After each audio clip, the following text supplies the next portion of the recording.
Friends, నేను మీ నాగలక్ష్మిని 2 రెసిపీలతో మీ ముందుకు వచ్చేసాను. అదేంటంటే అందంగా అద్భుతంగా 2 రెసిపీలతో మీ ముందుకు వచ్చాను. ఏంటంటే ద్రాక్ష డ్రింకు, తర్వాత బ్రెడ్ బజ్జీలు. ద్రాక్ష డ్రింకు, బ్రెడ్ బజ్జీలతో మీ ముందుకు వచ్చాను. అది వీడియో చేశాను, ఇలా చేయడం కుదరలేదు, అందుకని ఇలా వీడియో చేద్దామని చేస్తున్నాను. ఆ ద్రాక్ష డ్రింకు ఎలా చేయాలో చెప్పాను, అలాగే బ్రెడ్ బజ్జీలు కూడా ఎలా చేయాలో చెప్పాను. ఆ రెండిటికి వాయిస్ ఓవర్ కూడా ఇచ్చాను. ఊరికే మీకు ఇలా వీడియో చేయడం కోసం చేస్తున్నాను. నచ్చితే లైక్ చేయండి, కామెంట్ చేయండి, సబ్స్క్రైబ్ చేసుకోండి. బాయ్. ద్రాక్ష రసం ఎంత బాగుందో చూసారా, అదిరిపోయింది చూడటానికి. ఈ ద్రాక్ష పళ్ళు దాంట్లో వేసేసుకోవాలి, మిగతాదంతా ప్రాసెస్ నేను చెప్పాను. ద్రాక్ష రసం ఎలా తయారు చేయాలంటే, ద్రాక్ష పళ్ళు తీసుకోండి, సీడ్లెస్ ద్రాక్ష పళ్ళు తీసుకుని మిక్సీలో వేసేసి బాగా గ్రైండ్ చేయాలి. ఎలాగా, కొద్దిగా పాలు పోసి పంచదార వేసి గ్రైండ్ చేయాలి. గ్రైండ్ చేసేసి వడగొట్టాలి. వడగొట్టినాక సర్వ్ చేసుకునేటప్పుడు ఐస్ గడ్డలు వేసి, తర్వాత సబ్జా గింజలు వేసి, జీడిపప్పు వేసి సర్వ్ చేసుకోవాలి. అందులో పింక్ కలర్ది ఉందే, అది సోడా అన్నమాట, నిమ్మకాయ సోడా. అది కూడా చాలా బాగుంటుందండి. మా మనవరాలకి ఆ కలర్ ఇష్టం అంటే అలా వేసి ఇచ్చాను.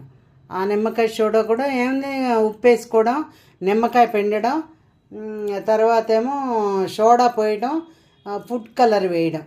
ఆ పింక్ కలర్, ఫుడ్ కలర్ కొద్దిగా ఊరికే చొక్క వేసుకోవడమే, అంతే. అలా చేసుకుంటే ఆ డ్రింక్ కూడా చాలా బాగుంటుంది. ఈ 2 డ్రింకులు చేశానండి.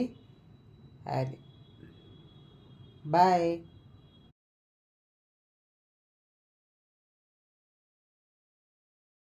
ఏమండి, బ్రెడ్ బజ్జీ అండి, చూడండి ఎంత బాగుందో.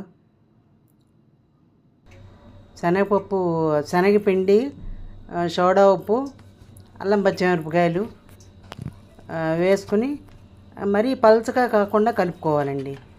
పలచగా కాకుండా కలుపుకొని ఉప్పు కారం అన్నీ మామూలే వేసేసుకుని గట్టిగా కలుపుకోవాలి. కొంచెం ఈ బ్రెడ్ కట్ చేసి పెట్టుకోవాలి. కట్ చేసి పెట్టుకున్నాక అది సోడా ఉప్పులండి, సోడా ఉప్పు కారము వేసేసి కొంచెం అల్లం పచ్చిమిరపకాయలు కూడా వేసుకోండి. ఇదిగోండి, బ్రెడ్ ముక్కలు ఇలా కట్ చేసి పెట్టుకోండి. ఈ బ్రెడ్ ముక్కని మనం బజ్జీ పిండిలో కలిపితే నానిపోకూడదు, అలా తీసి అలా వేసేయాలి నూనెలో. అలా కలుపుకోవాలన్నమాట పిండి. అది అలా కలుపుకొని కొంచెం ఎర్రగా వేగాక తీసేసుకోవడమే బూర్ల ముక్కుట్లోంచి. అది పిండి అలా అలా కలుపుకోవాలి, అంతే. బ్రెడ్ బజ్జీ రెడీ అయిపోయింది. అందులో ఉల్లిపాయ, నిమ్మకాయ కలిపి పిండుకుని అది నంచుకొని తినచ్చు. 2 రెసిపీలు చేసా కదా, ద్రాక్ష రసం తర్వాత బ్రెడ్ బజ్జీలు 2 చేశాను. అందరూ చూడండి, నచ్చితే లైక్ చేయండి, కామెంట్ చేయండి, సబ్స్క్రైబ్ చేసుకోండి. చేసుకొని వాళ్ళంటే సబ్స్క్రైబ్ చేసుకోండి.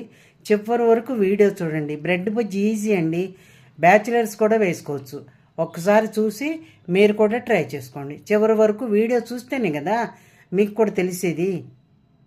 రైట్.